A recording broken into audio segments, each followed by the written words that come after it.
Hello, hello, everyone. Welcome back. All right, so today, what I wanted to kind of talk about, I'm kind of testing out a new format here. I got a new microphone. Let me know what you think.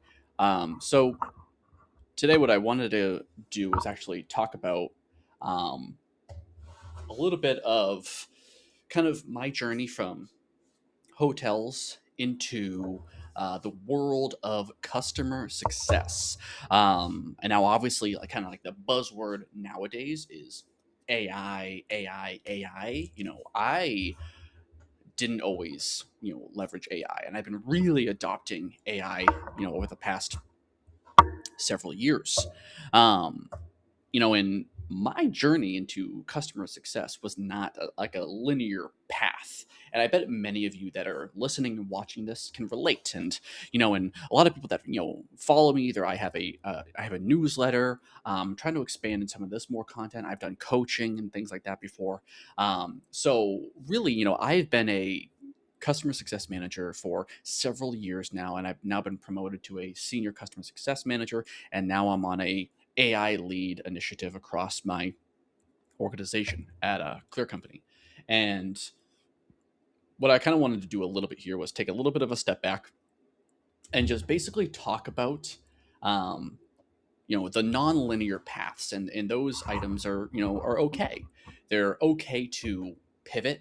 It's okay to um, reevaluate your needs. So I graduated from college with a hospitality management degree. I went to University of New Hampshire for business with a focus in hospitality management. And I don't know, I thought maybe I was just going to be a hotel manager. And at first, like in my 20s, that whole decade, my goal was to be a general manager of a hotel, right, and work my way up the ranks through Boston hotels. And I basically successfully did that. I managed people. I worked in the front office. I did some mainly hotel side, but I did some restaurant gigs, not your average Joe's, catering and events.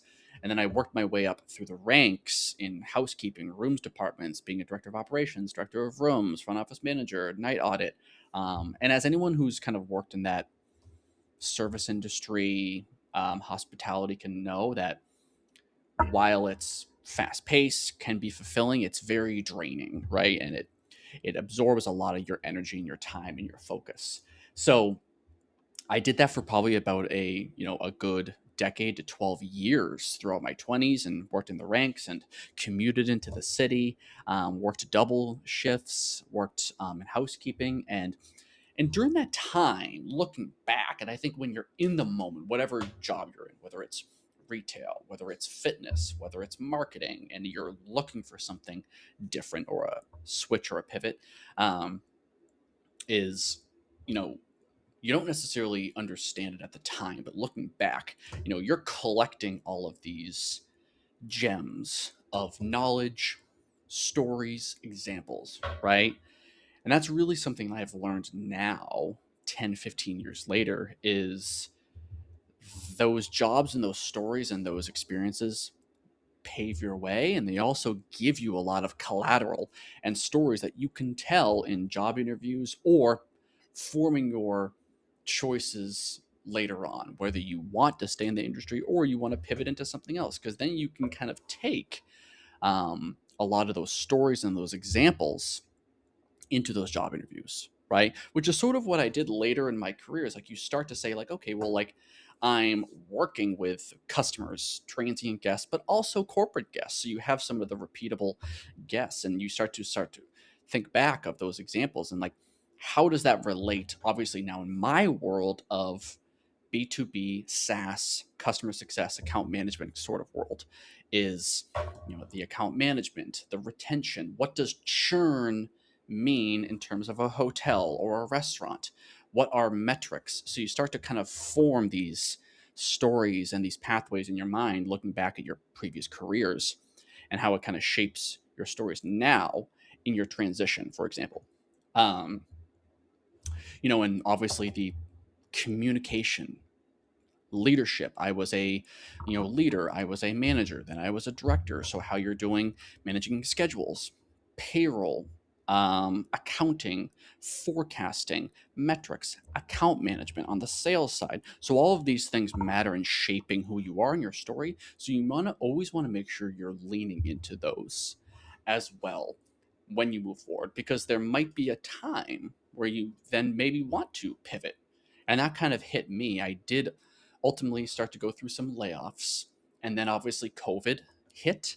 And then from there, I actually was able to be an assistant general manager of a hotel, and then became a general manager of a hotel in about 2021. So sort of, not the immediate impact of COVID, but still very much in that world. And it was extremely harsh, extremely just essentially threw myself into the deep end. I'm sure a lot of people can maybe relate to this in any sort of um, industry that they're in. Is maybe they feel there's not a lot of guardrails, not a lot of training, and I really, not a lot of infrastructure in place in a job or a position that can make you have success. And I really felt like that, and I do think that position and style, although it was my goal by the time I was 30 to be a general manager, so I had accomplished the goal, I was miserable. I was having stomach pains. I was burning myself out um, from stress and just being overworked. I mean, I essentially was working 14-hour days, double shifts, doing the accounting, doing the corporate management, doing the client de escalations, the infrastructure engineering side, maintenance of the building, and in addition to just kind of covering shifts and doing housekeeping as well. So it was a very eye-opening experience, um, and it was one of those ones where that's where I kind of knew I needed to pivot. So that's sort of where it brings me into the world now. As I started to bring all these experiences and was like, I don't really know what I wanted to do, and quickly just sort of fast forwarding, like obviously now I've been in customer success for 5 years or so, and I didn't like set out to be that. So I think that's always the thing too, is give yourself some grace, give yourself some pathway to exercise, like, oh, what do I want to do, what do I not want to do, um because it's okay. You might fail, you might try two or three things, and that's okay. I think where some people get a little caught up is they have a path, and either they are immobile, like they don't want to go off that path, which is fine, if you just choose that, or they want to go from one path to the immediacy of a second path that they deem better.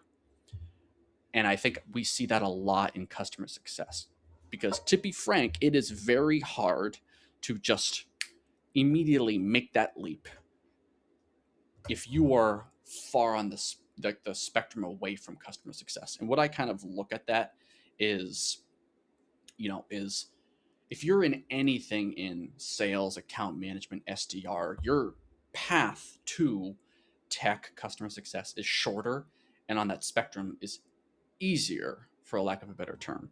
Where if you're in a um, industry, maybe that's like retail, or could be hospitality, or it could be public transit.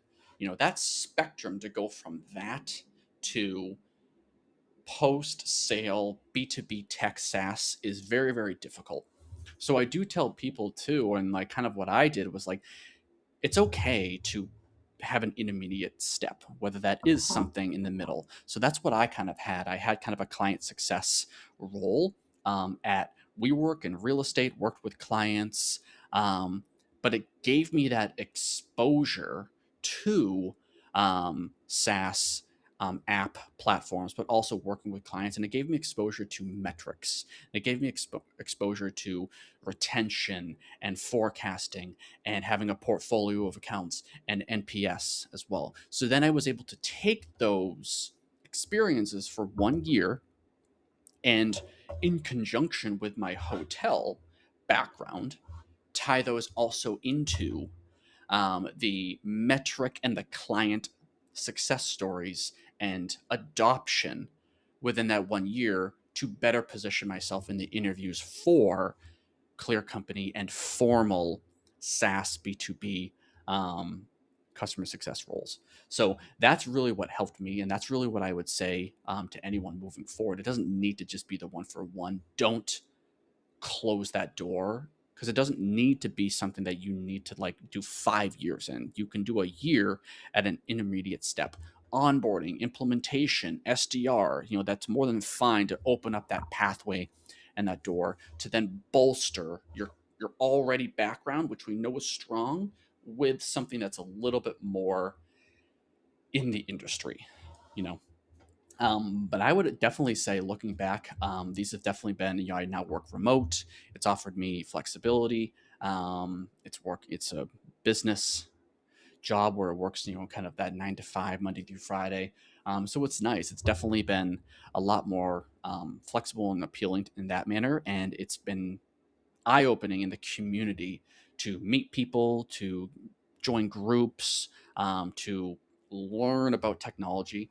Um, and that's really where I've been now. And I've had the honor and the privilege of kind of like talking about these things and communicating these things, and attempting to grow my following a little bit on LinkedIn. And I have a newsletter, and I'm going to try to do these podcasts and YouTube videos a little bit more often to kind of give you a little bit more exposure about me, my life, and my day-to-day as a CSM, but really too, like, even for this journey of breaking into that customer success, but also like too, like, now in this world of AI and fast pace, things you can do on the job search part using AI, but also how current CSMs, if they want to level up, if they want to take their role to the next level, how they can leverage AI within their daily workflow, whether that is Claude, OpenAI, the Google Workspace, Gong, whatever kind of like video recording software you use, and everything as well, to really push yourself forward,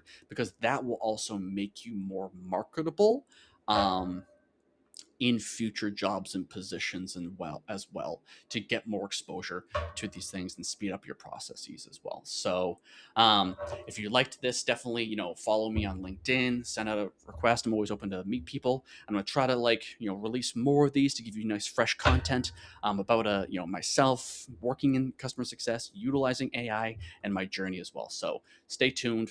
Thank you, everyone. See you next time.